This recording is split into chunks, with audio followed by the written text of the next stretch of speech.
It's become popular to call it trauma dumping when someone talks about their abuse. But is that an accurate description? Are people trying to dump their trauma on us? And might we be harming others when we pathologize this need to share? Thank you for joining me on Breaking Free from Narcissistic Abuse. I'm your host, Dr. Carrie Kerr-McAvoy, a mental health specialist with over 20 years of counseling experience and a trauma survivor myself. In today's episode, we're going to take a close look at why victims tend to overshare traumatic events and how we can support them better in the healing process. I'm thrilled you're here with me today. Be sure to subscribe to this podcast so you don't miss future episodes and leave me a review to let me know what you think of the show. Finally, thank you so much for any donations to this listener-supported podcast because together we're shedding light on all things related to abuse. So with that, let's listen into this replay of a TikTok Live. I heard from a friend of mine about a friend of hers that was going through a really rough time. And I know this is a common problem. A lot of us come here and talk about this issue, that we have someone that we know, we love, or maybe even someone we don't know that well, but we at least feel concerned about them. Maybe they're at church or in a community or somewhere in our life, and we see somebody that we know, and they're going through a rough patch. And we start to listen to them, and as we're listening to them, we begin to feel overwhelmed by what we're hearing. We don't know what to say. Details are maybe more than we're comfortable with. We begin to feel awkward.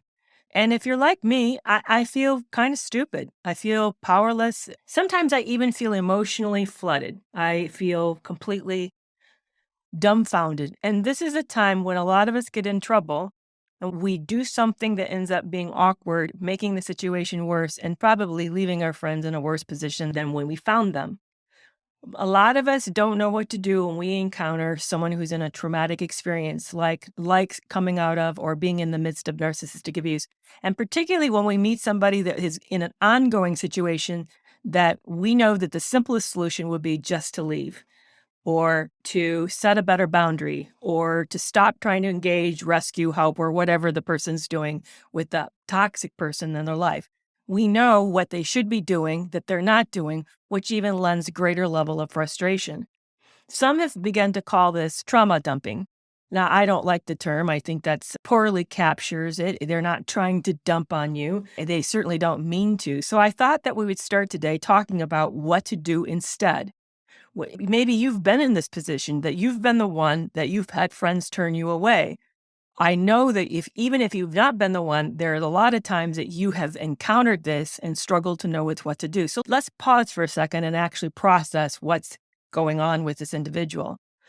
So take it out of the context of abuse because that's such a loaded situation. Let's use a less loaded topic. Let's imagine, for example, the person survived an airplane crash.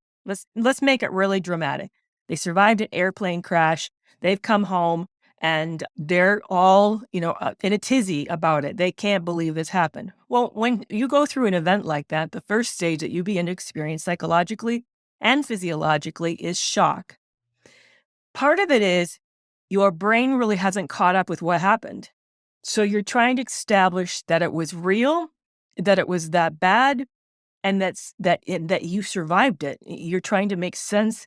You're piecing the event together into some semblance of a story. You're trying to make it valid and real and understand your emotional reaction. Even often, if you recollect something you've gone through that's really big, you don't even know what you feel because you're in the throes of it and you're surviving. All you're focusing on is, like, if you're in a plane, how do you get the hell out of the seat? How do you get out before it starts burning? You're focused on surviving. So now you're post the event and you're trying to know, like, wow, I was scared. I didn't know. I was confused. You have all this gamut of emotions from that event. So you're processing all of that. The other thing that you're looking for is validity of its horrificness. You want people around you to say, yes, that I can't believe you survived it too. You look for people to allow you to repeat it, and it makes it more real. And as you do this, as you kind of process, and you'll go over, I don't know how many times, 10, 100, 1,000 times, you'll retell this story. It begins to become part of your narrative, part of you and your history. And you begin to make sense in it. You're integrating it into your whole life story. That's what's happening. You're integrating it into your whole life story. And then you're beginning to make sense of it, what you did, why you did what you did, whether or not you would do it again. You sort of like, you think through the whole thing and you're making sense of the conclusions you meant and the actions that you meant. That's how we process a traumatic event. So, what happens when it is an abusive event, and especially when it's a chronically abusive event, like they're in a toxic marriage, or they're having one of their children is hurting them, or say that they are coming out of a home and still having to deal with adult parents, and they're now adults, and the parents are highly conflictual. And they process this with us. Only there's no change that happens. We just hear the ongoing pain of this individual's life, what's happening with them. And they don't make changes, but they're just kind of processing this. And then those are the times where it becomes very clear when it's like a airplane accident. That event is done and over and you move on. But when it's an ongoing situation, often people don't even know what to do because there's another piece with abuse that makes it very, very tricky, and that is called cognitive dissonance. I know if you're familiar with my platform, you know that I'm talking about it a lot because I'm about ready to launch an online course about it. What happens with cognitive dissonance is you don't know what's real. You live in two realities at the same time simultaneously. You're living in the reality of, I think the person I'm in a relationship with is a good person, whether, like I said, a family member, partner, neighbor, coworker, or whoever it may be. And at the same time, this person that you hope, think, sometimes acts like a good person also does terribly abusive things that only enemies do, only cruel people do. So they're living in this reality of Dr. Jekyll and Mr. Hyde or Ms. Hyde, and they don't know which one they're going to be with in any given moment. And so was a result, they end up not being able to validate reality because they can't settle on what the reality is. At least with an airplane crash, you can say, well, there's news reports. I saw the debris field. People died. We went to a funeral. There's all this evidence that you went through something traumatic. And when it's an abusive, particularly emotionally abusive relationship, you don't get the benefit of all this evidence that suggests that this is really that bad. So you as a friend are listening to this and you're not seeing them take any actions. You're seeing them paralyzed with indecisiveness, but yet it continues to move over. You hear this over and over and over. You hear the same story over and over. And at some point, if you're like me, and I know that many of you have expressed this, so I know a lot of us struggle with this, it starts to make you sick. You start to feel, I know for me, I get headachy, my shoulders get tight, my jaw gets tight. I feel irritable. I'm kind of pissy with them. I start to want to blame them. I mean, come on, dumbass, make some decisions. Just get out of this. Things would be better. And even as a therapist, by the way, just because this happens to you socially does not mean that therapists, clinicians don't feel the same way. We do. What you're feeling is the person is partly trying to establish what's happening is real.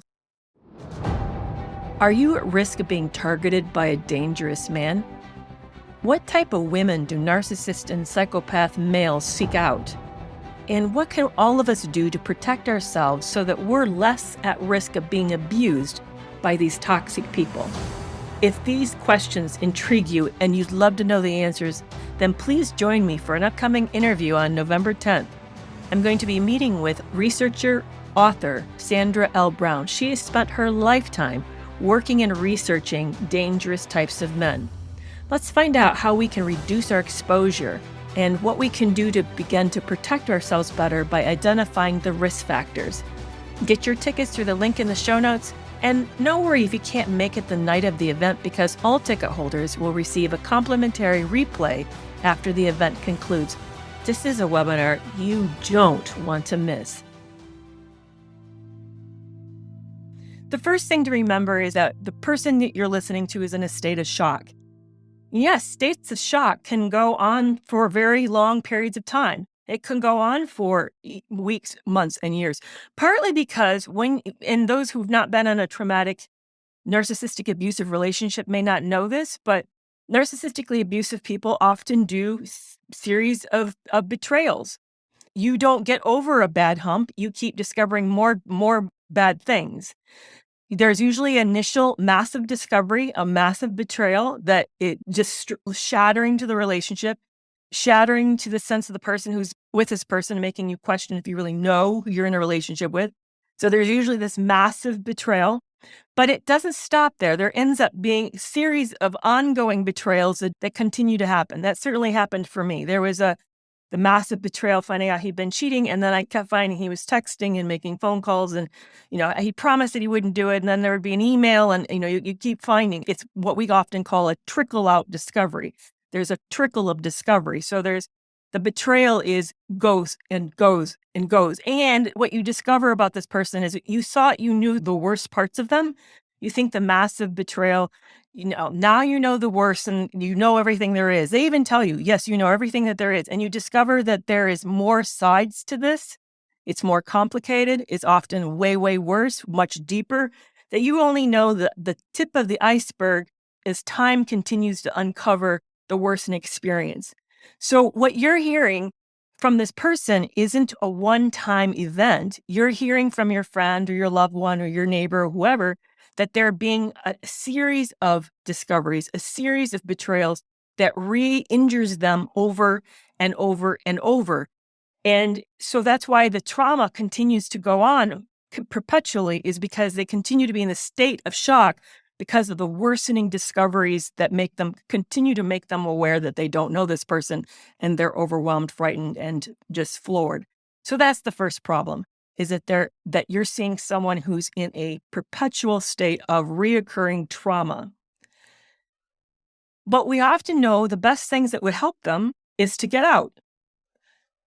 I knew that. I was told that within 3 or 4 months of the marriage, that I only knew the tip of I was told I only knew the tip of the iceberg. There's a whole lot more that I don't yet know. I didn't want to believe them.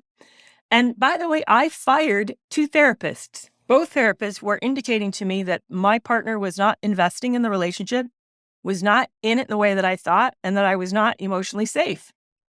And instead of being able to take action, I fired them. Now, why would I do that? Why do people in your life do that? And this is the hard part. You may be trying to give them helpful information, but chances are your efforts to aid them are being rebuffed. Well, it has to do with the readiness, and it also has to do with the circumstances. Yeah, someone just said it's denial. It may be denial, their inability or refusal to see what's true. That may be true, but I think it's more complicated than denial. Partly was some denial on my part. I didn't want to admit that maybe I didn't know the person I married. Maybe this person wasn't a good guy. But it was also that there was a whole lot more going on. And part of it for at least for me, and as I listen to victims, I hear the same thing, is that they're creating a false reality. So you don't know. They really do. As I put out in this video just yesterday about boundaries, you say 10 o'clock, don't text me after 10 o'clock, and they'll text you at 10:01. The pushing on the boundary is so subtle that you end up feeling like you're mean for holding the limit. And they'll tell you that you're mean for holding the limit. And they'll tell you that you have it wrong. They'll tell you that you're misunderstanding things, or that you're making things up and being too sensitive. And it's easy for an outsider to think, well, the gaslighting should be obvious. But the way the gaslighting works, it really makes you question whether or not they're right. It's around the subtle things, not the overt things. They don't choose the overt things. They choose the subtle things that make you feel confused.